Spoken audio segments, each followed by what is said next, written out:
நேற்றுக்கு கவிஞர் கனிமொழி தூத்துக்குடி பாராளுமன்ற உறுப்பினர் இது முடிஞ்சதும் பிரஸுக்கு பிரீஃப் என்ன பண்ணியிருக்காங்க, நாங்கள் இதை மெமோராண்டமா பிரதமர்கிட்ட கொண்டே கொடுக்க போறோம்.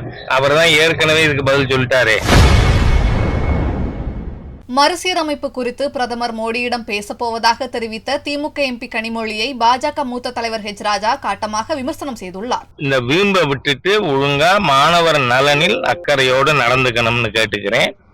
அது தவிர டீலிமிட்டேஷன் பத்தி ஒரு கூட்டம் போட்டிருக்கீங்க, கூடினார்கள், நல்ல ருசியா பஜ்ஜி கிஜ்ஜி அதெல்லாம் வாங்கி கொடுத்தாராம். அப்புறம் நம்ம கோவில்பட்டி கொக்கோச்சா கடலை மிட்டாய், கோவில்பட்டி கடலை மிட்டாய், காஞ்சிபுரம் பட்டு எல்லாம் வாங்கி எல்லாருக்கும் கொடுத்து கூடினர் உண்டர் பிரிந்தர். வேற என்ன இருக்கு அதுல? What have you achieved?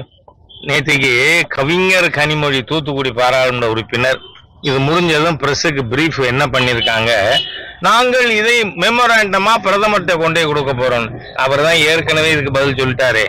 மாண்பு உள்துறை அமைச்சர் ஏற்கனவே சொல்லிட்டாரு. இப்ப கொண்டே கொடுத்த என்ன பண்ண போறாங்க? அதுல இருந்து என்ன தெரியுது? வெறும்ன வெட்டி கூட்டம் கூட்டி உங்களுக்கு சொல்ல விஷயம் இல்லை. Already centre has told amply we have cleared. அதனால இந்த அரசியல்லாம் வேண்டாம். தமிழ்நாட்டில் இன்னைக்கு தேதி 24 தானே.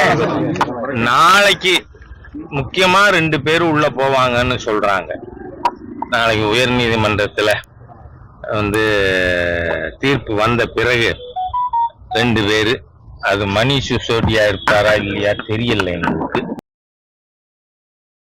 செய்திகளை உள்ளது உள்ளபடி தெரிந்து கொள்ள ரெஃப்ளெக்ட் நியூஸை சப்ஸ்கிரைப் பண்ணுங்க.